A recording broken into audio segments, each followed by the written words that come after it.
Lesson planning या फिर importance of lesson planning. इस वीडियो में हम जानेंगे कि लेसन प्लानिंग क्या होती है और उसका इम्पॉर्टेंस क्या है।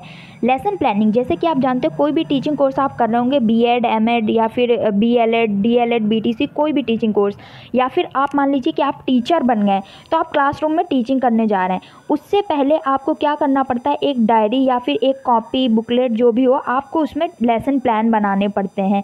लेसन प्लान का मतलब होता है कि आप जो टीचिंग करने जाएंगे उसमें स्टेप वाइज स्टेप्स टीचिंग में कौन कौन सी चीज़ें फॉलो करेंगे, पहले टॉपिक कौन सा पढ़ाएंगे, उसके बाद में कौन सा टॉपिक पढ़ाएंगे, या फिर इस टॉपिक को पढ़ाते टाइम आप कौन कौन सी एक्टिविटीज़ बच्चों को फॉलो करा सकते हैं। ये सारी चीज़ें क्या होती हैं, आपको एक फॉर्मेट में लिखनी होती हैं। वही होता है आपका लेसन प्लान और इसी को हम कहते हैं लेसन प्लानिंग। तो अब आप सोच रहे होंगे कि ये सब जो एक्टिविटीज़ हैं या फिर जो टीचिंग है उसको हमें लिखने की क्या ज़रूरत है, ऐसे ही जाके कोई भी टॉपिक हम पढ़ा सकते हैं, इसमें टाइम क्यों वेस्ट करना। तो इसीलिए आपको जानना पड़ेगा इम्पॉर्टेंस ऑफ लेसन प्लान, क्यों ये सब चीज़ें ज़रूरी हैं, इसकी क्या महत्वता है। तो हम पॉइंट वाइज एक एक करके चीज़ों को समझ लेते हैं। अब यहाँ पे देख लीजिए, फर्स्ट पॉइंट हमारा आ जाता है कि लेसन प्लानिंग जो होती है वो एक टीचर को जो भी ओवरऑल सिलेबस है या फिर जो ओवरऑल जो कंटेंट है उसको सिंपल यूनिट्स या फिर सब यूनिट्स में ब्रेक करने के लिए हेल्प करता है, जिसके थ्रू क्या होता है कि जो टीचर का ओवरऑल कंटेंट है उसको वो एक प्रेस्क्राइब टाइम लिमिट के अंदर कंप्लीट करा सकें। मान लीजिए आपको कोई बुक 6 मंथ्स या 1 साल में कंप्लीट करानी है, तो उसके लिए आपको लेसन प्लानिंग करके आप जब उन चीज़ों को यूनिट्स में या सब यूनिट्स में डिवाइड कर लेंगे तब आप समझ पाएंगे ना कि किस टाइम में कितनी चीज़ें कंप्लीट करानी है आपको। इसलिए ये टाइम लिमिट में कंटेंट को या सिलेबस को कंप्लीट कराने में हेल्प करता है। सेकेंड पॉइंट हमारा आ जाता है वेरियस एक्टिविटीज़ या फिर जो स्किल्स होती हैं उनको ड्यू इम्पॉर्टेंस मिलता है। प्लानिंग के थ्रू कई सारी एक्टिविटीज़ होती हैं जिनको आप इक्वली इम्पॉर्टेंस दे सकते हैं, सारी एक्टिविटीज़ और स्किल्स को इन्वॉल्व करके। क्योंकि जब आप प्लानिंग करते हैं तो आप ये चीज़ भी इस प्लान में मेंशन कर देते हैं कि आप जो टॉपिक पढ़ाएंगे उस टॉपिक को पढ़ाते टाइम आप कौन सी एक्टिविटीज़ करा रहे हैं। हो सकता है आप साइंस की एक्टिविटीज़ करा रहे हैं, साइंस का टॉपिक पढ़ा है तो आपको कुछ एक्टिविटीज़ करानी पड़े। आप ज्योग्राफी या हिस्ट्री पढ़ा रहे हैं तो बच्चों को टूर पे ले जाएं या म्यूज़ियम वगैरह दिखाने जा सकते हैं।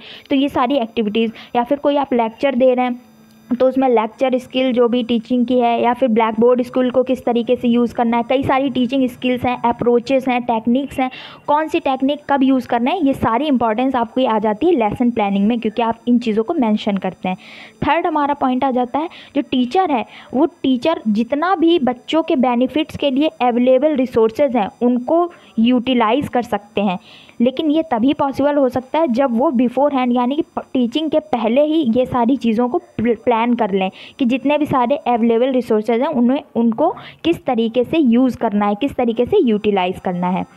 नेक्स्ट जो टॉपिक है, नेक्स्ट जो पॉइंट है वो हमारा आ जाता है a good planning keeps the teacher on the track. यानी कि जो प्लानिंग है, जो एक अच्छी प्लानिंग अगर आप करते हैं, कोई बढ़िया लेसन प्लान बनाते हैं तो जो टीचर है उसको ट्रैक पे रखता है। ये जो लेसन प्लान है ये आपको बताता रहेगा टाइम टू टाइम कि आपको क्या चीज़ें किस तरीके से पढ़ानी है, कितने टाइम में पढ़ानी है। तो ये आपको एक ट्रैक प्रोवाइड करा देता है।